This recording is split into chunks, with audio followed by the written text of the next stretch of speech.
شهد لبنان في الآونة الأخيرة العديد من الجرائم الزوجية، وآخرها كانت أول أمس في علي بعدما استدرجت سيدة من منطقة البساتين في قضاء علي زوجها لتناول طبق الملوخية بعدما دست السم فيه، ولم تكتفي زوجته بقتله فقط،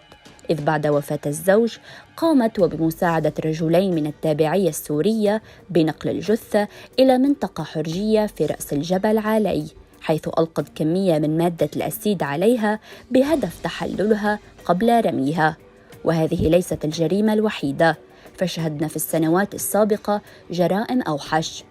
تعددت الأسباب والجريمة واحدة، كان أطرافها أزواج وزوجات تخلصوا من بعضهم البعض بسبب الخلافات المالية وطلب الطلاق والخلافات الأسرية، لتكون المحصلة وجود قتلى وسجناء وأرامل وأطفال أيتام في مشاهد غاب فيها العقل والضمير والرحمة والإنسانية، وحضر فيها الشيطان.